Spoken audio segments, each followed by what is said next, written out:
Double H questions. Double H question વિશે આપણે ચર્ચા કરી હતી છેલ્લે. ડબલ એચ ક્વેશ્ચન ની અંદર આપણે કોષ્ટક જોયું હતું. ડબલ એચ ક્વેશ્ચન તમને હવે યાદ રહી ગયા હશે એવું આપણે માનીએ. ડબલ એચ ક્વેશ્ચનના મિનિંગ યાદ રહી ગયા છે એવું આપણે માની લઈએ. અને ત્યાર પછી હુ વિશે આપણે ચર્ચા કરી હતી. હવે આગળ જોઈએ નંબર 2, વોટ. વોટ નો મતલબ થાય છે શું, કોઈ બાબત જાણવા માટે, બરોબર, વોટ નો ઉપયોગ કરવામાં આવે છે.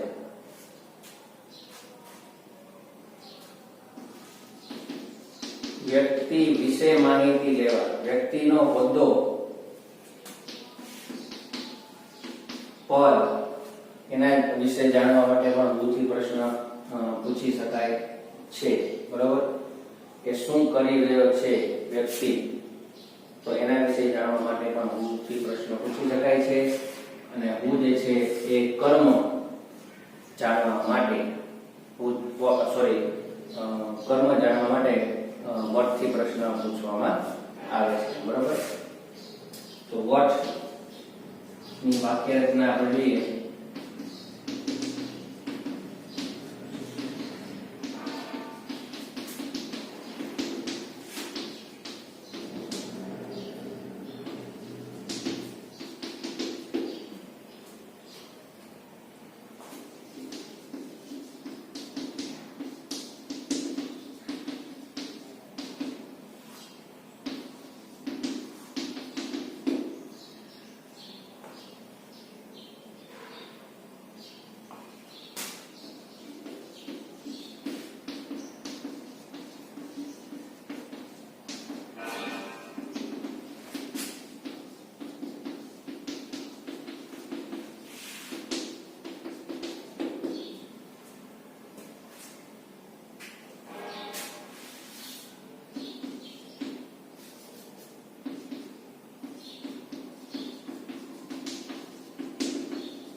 હવે વોટ પછી ક્રિયાપદ જનરલી આવતું હોય છે. What is you, what are you, what is he doing now. હવે વોટ નો જ્યારે ક્વેશ્ચન પૂછવામાં આવે ત્યારે નિર્જીવ વસ્તુનું નામ એટલે કે કર્મ મોટા ભાગે નીકળી જતું હોય છે. એટલે કર્મ જાણવા માટે જ આપણે વોટ થી પ્રશ્ન પૂછીએ છીએ.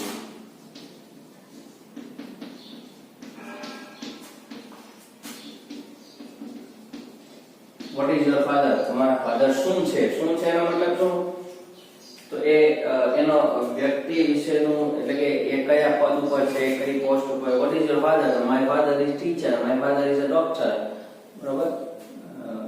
જે પણ તમે એનો પ્રોફેશન જે છે, એનો જે વ્યવસાય છે એ જાણવા માટે પણ તમે વોટ ઇઝ નરેન્દ્ર મોદી, નરેન્દ્ર મોદી શું છે. હુ ઇઝ નરેન્દ્ર મોદી પણ કહી શકાય. હુ ઇઝ નરેન્દ્ર મોદી, નરેન્દ્ર મોદી કોણ છે, તો કે Narendra Modi is our prime minister, બરોબર. અને વોટ ઇઝ નરેન્દ્ર મોદી, નરેન્દ્ર મોદી શું છે, તો Narendra Modi is our prime minister. તો એકમાં એક વ્યક્તિ કોણ છે, આ વ્યક્તિ કોણ છે, બરાબર. Who is our prime minister એમ પણ પૂછી શકાય. Who is our prime minister, તો Narendra Modi is our prime minister. અને વોટ ઇઝ નરેન્દ્ર મોદી, બંનેનો જવાબ એક જ આવે, પરંતુ પૂછવાની જે રીત છે એ અલગ છે. એકમાં વ્યક્તિ કોણ છે એના વિશે પૂછ્યું છે અને એકમાં વ્યક્તિ શું છે. What is who is your class teacher પણ પૂછી શકાય અને વોટ ઇઝ મિસ્ટર હાથી પણ પૂછી શકાય.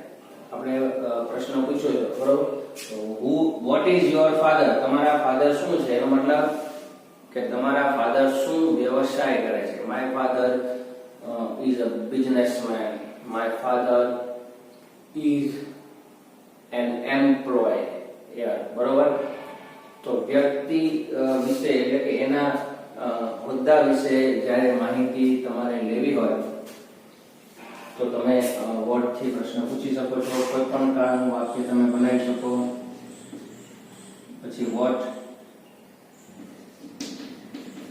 will he read tonight? તે આજે શું વાંચશે?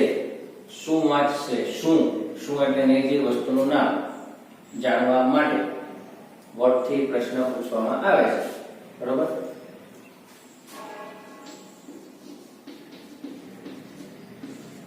What can he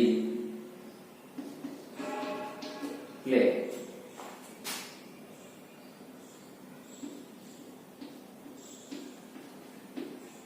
What can he play? તે શું વગાડી શકે છે? શું? તો શુંના જવાબમાં શું આવશે વિદ્યાર્થી મિત્રો? નિર્જીવ નામ આવશે. What can he play? What did Lencho do?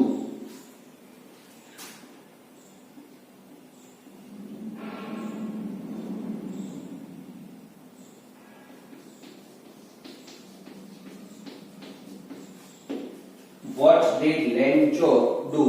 તો લેન્ચોએ ગઈકાલે શું કર્યું હતું? શું? બરાબર. તો લેન્ચોએ ગઈકાલે શું કર્યું હતું? કોઈ પણ કાળનું તમે સેન્ટેન્સ બનાવી શકો છો. ક્રિયાપદ તમે લઈ શકો છો. કરતા પણ ક્રિયાપદ પછી કરતા બે ક્રિયાપદ તમે યુઝ કરી શકો છો. તો જો will પછી સબ્જેક્ટ આવ્યો તો અહીંયા will આવે, પછી can આવે, did પછી સબ્જેક્ટ આવશે, પછી મેઇન વર્બ આવે, પછી what was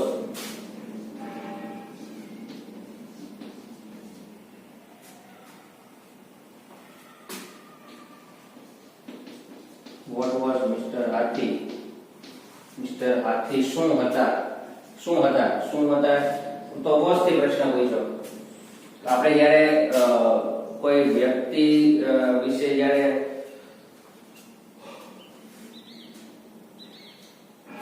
એસે લખતા હોય, બરોબર, તો એના વિશે આપણે આવી રીતે ડબલ ક્વેશ્ચન મનમાં યુઝ કરી અને એના વિશે તમે આરામથી લખી શકો. વોટ વોઝ મિસ્ટર આદિ? તો હી વોઝ ડોક્ટર. બરોબર. તો શરૂ સેન્ટેન્સ તમે મનમાં ક્વેશ્ચન વિચારી એ વ્યક્તિ વિશે અને એનું જે આન્સર મળે એ તમે એક એક લીટી લાઈન લખી નાખો તો કોઈ પણ વ્યક્તિ વિશેનો એસે તૈયાર થઈ જાય આરામ. બરોબર. ખ્યાલ આવ્યો વિદ્યાર્થી મિત્રો? વોટ પછી ટુ બી નું રૂપ આવે અહીંયા. વોટ પછી ટ્રુ, પછી કરતા ક્રિયાપદ આવે, પછી વોટ ક્રિયાપદના શબ્દ મોડલ્સ આવે, પછી અહીંયા આ છે આ કર્મ થયું. બરોબર. તો જો વોટ ઇઝ યોર ફાધર? તો ફાધર શું છે? તો આ વોટ ઇઝ યોર ફાધર? તો ઇઝ યોર ફાધર એ કર્મ થઈ ગયું. અહીંયા ફાધર શબ્દ આવ્યો, નિર્જીવ નામ થઈ ગયું. તો વાત પેટર્ન વાક્ય રચના એમ પણ બની શકે. વોટ પછી ક્રિયાપદ અને કર્મ. તો જ્યારે એક જ ક્રિયાપદ આપણે યુઝ કરવું હોય ત્યારે તમે વોટ પછી ક્રિયાપદ અને કર્મનો યુઝ કરી શકો. અને જનરલી વોટ થી પ્રશ્ન પૂછાતા હોય ત્યારે ટુ બી ના રૂપો અને ક્રિયાપદ, આ સાય હેલ્પિંગ વર્બ થયું, આ મેઇન વર્બ થયા, આ મોડલ્સ થયું, પછી ક્રિયાપદ આવે. બરોબર. અહીંયા કરતા આવશે અને અહીંયા ક્રિયાપદ આવશે. બરોબર. કારણ કે મોડલ્સ જો વોટ કેન હી પ્લે, તે શું વગાડી શકે છે? શું શું શબ્દ આવે, શું છે આપણે what is this? What is this એટલે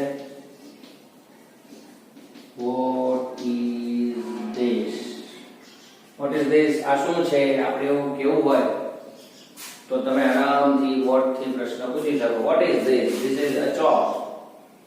what is this? This is a green board. બરાબર. તો એટલીસ્ટ આપણે એવું કહી શકીએ કે વોટ નો મતલબ થાય છે શું. શું જાણવા માટે વોટ થી પ્રશ્ન પૂછી શકાય છે. તો આ તમે નોટ ડાઉન કરી લ્યો, પછી આપણે આગળ વિશે ચર્ચા કરી લઈએ.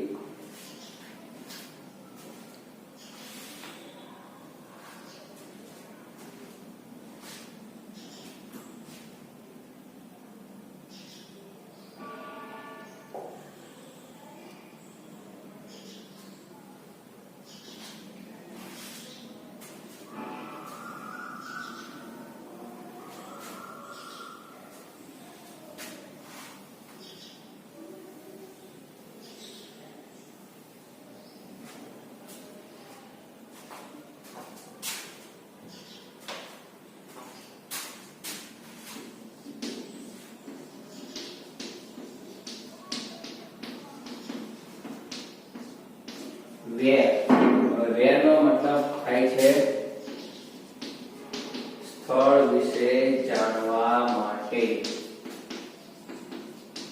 જ્યારે આપણે વેર થી પ્રશ્ન પૂછતા હોય કોઈને પણ, તો સમજી જવાનું કે એ જવાબમાં શું આવવું જોઈએ, સ્થળનું નામ આવવું જોઈએ. બરોબર. હવે એની વાક્યરચના આપણે જોઈએ. વેર પછી ટુ બી પછી કરતા પછી નામ. જનરલી વાક્યરચના રીતે બનતી હોય છે વેર પછી કરતા ટુ બી વર્બ નામ, એટલે કે નાઉન અથવા સર્વનામ. બરાબર.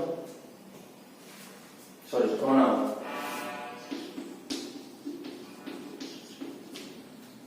ટુ બી વર્બ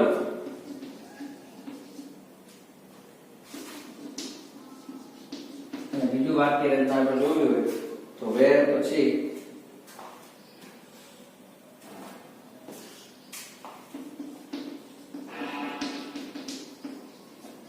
ઓક્સિલરી વર્બ કરતા મૂળ ક્રિયા. બરોબર. વેર આર યુ પહેલો પ્રશ્ન પૂછવો હોય તો શું પૂછવું આપણે? Where are you going now.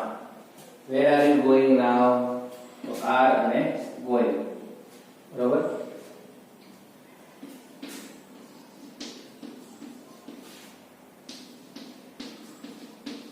Where do you live? તો do અને live. બરાબર. Where does he go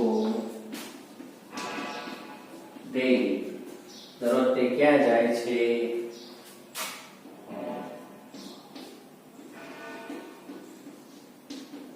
Where is your house?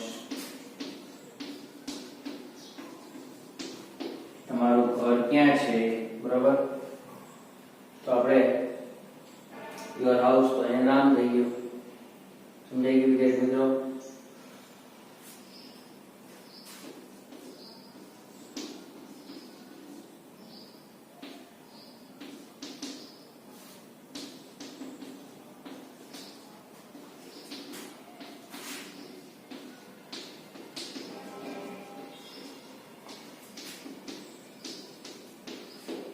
Where did he go for higher studies? ઉચ્ચ અભ્યાસ માટે તે ક્યાં ગયો હતો?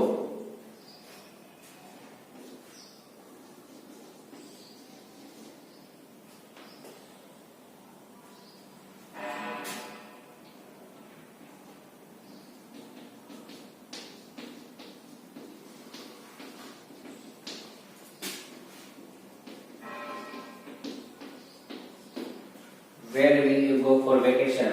તમે ક્યાં જવાના છો વેકેશનમાં? ક્યાં? તો ક્યાં એટલે શું? સ્થળનું નામ જાણવા માટે. બરાબર.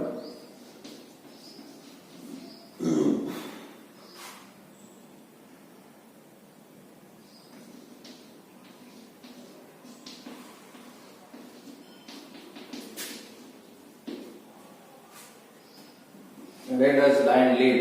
Lion ક્યાં રહે છે? ક્યાં? તો ક્યાંનો મતલબ શું થાય છે? ક્યાંનો મતલબ શું થાય છે વિદ્યાર્થી મિત્રો? કરતા સ્થળ જાણવા આવે છે, સ્થળ વિશે માહિતી મેળવવા માટે, બરોબર?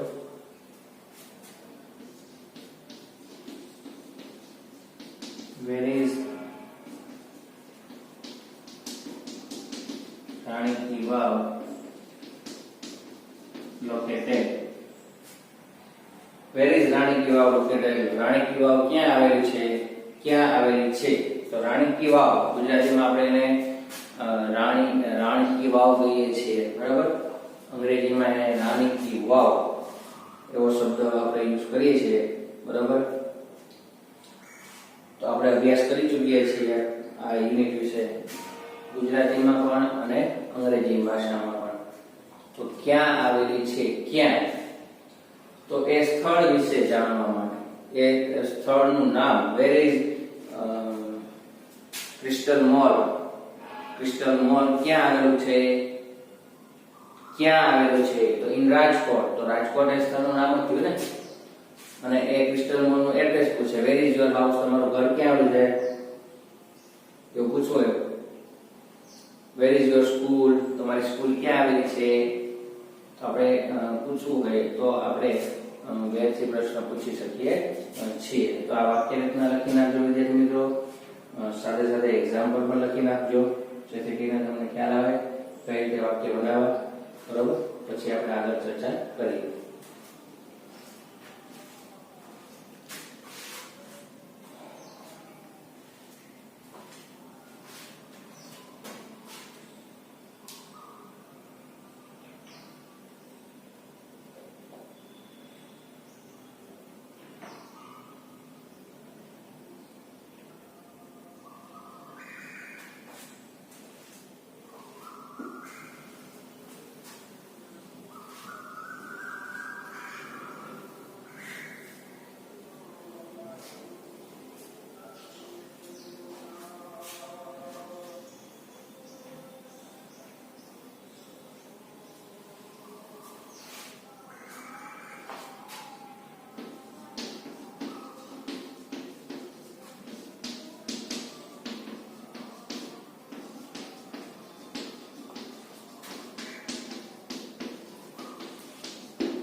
હવે ત્યાર પછી આપણે જોઈએ તો એ શું છે?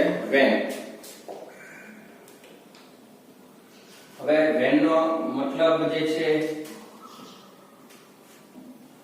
વેન નો મતલબ શું થાય છે વિદ્યાર્થી મિત્રો? ક્યારે. ક્યારે એટલે શું?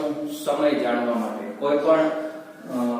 કોઈ પણ ક્રિયા ક્યારે થઈ એનો જ્યારે તમારે સમય જાણવો હોય તો તમે વેન થી પ્રશ્ન પૂછી શકો છો.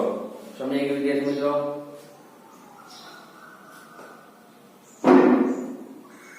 હવે અહીંયા વાક્ય રચના જોઈએ. બે પ્રકારની વાક્ય રચના બનશે વેન ની. સમજાઈ ગયું? વેન ની સાથે ટુ બી નું વર્બ આવશે, પછી સબ્જેક્ટ, પછી નાઉન અથવા પ્રોનાઉન, નામ અથવા સર્વનામ. વેન પછી ઓક્સિલરી વર્બ, પછી કર્તા, પછી મૂળ ક્રિયાપદ, બરોબર? તો ખાસ તમે જાણ લખી લેશો.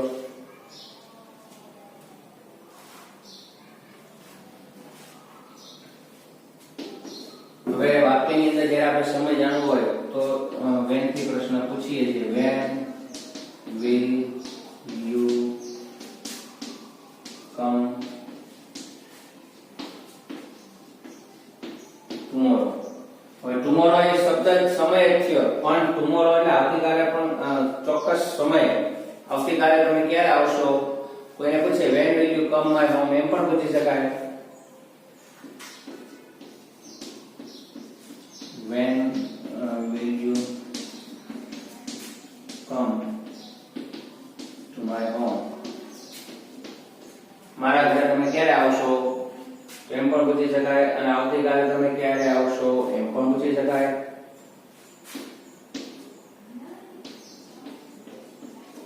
પછી વેન ડુ યુ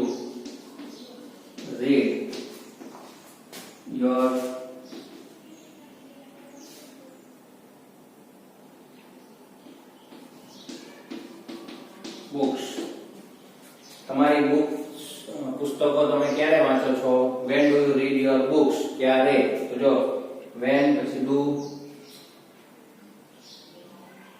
બરોબર, પછી સહાયકારક ક્રિયાપદ, મૂળ ક્રિયાપદ,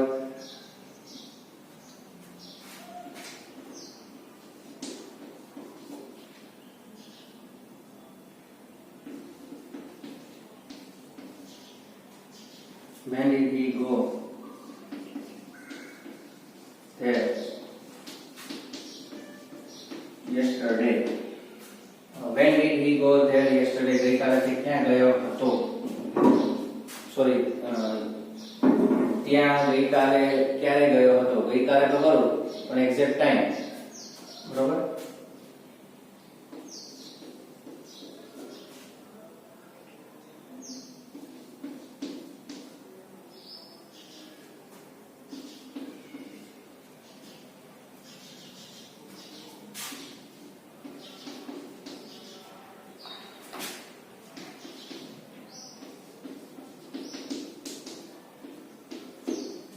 When does she watch TV serials? તેણે ટીવી સિરિયલ્સ ક્યારે જોવે છે? સમય, વાક્યની અંદર રહેલો સમય જાણવા માટે, બરોબર.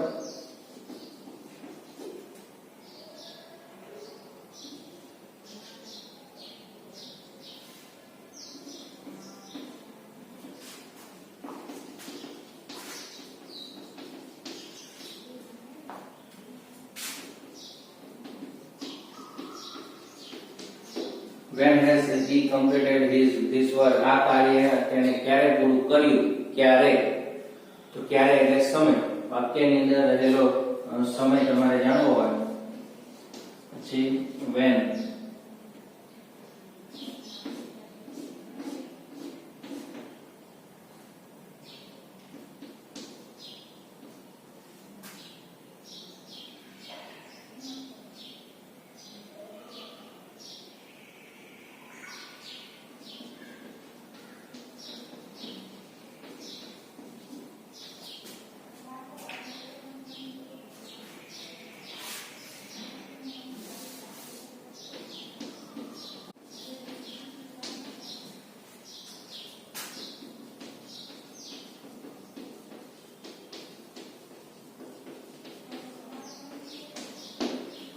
When does we celebrate Independence Day? આપણે ઇન્ડિપેન્ડન્સ ડે ક્યારે ઉજવીએ છીએ?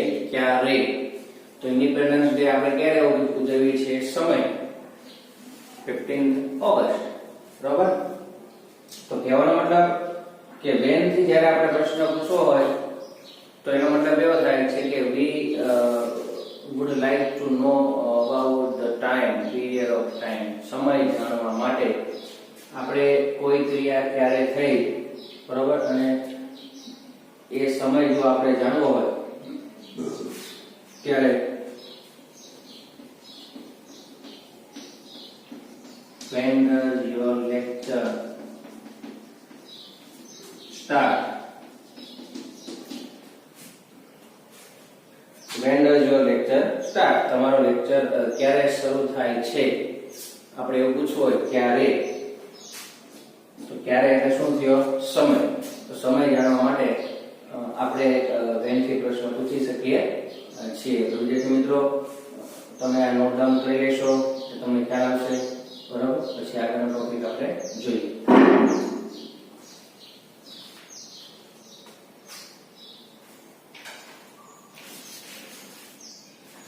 વિદ્યાર્થી મિત્રો, આજનું અહીંયા પૂરું સેશન આપણે રાખીએ છીએ. નેક્સ્ટ વિડિયોની અંદર આગળના આપણે ટોપિક વિશે ચર્ચા કરીશું. Till take care of yourself, don't go outside of your home. Have a nice day. Goodbye.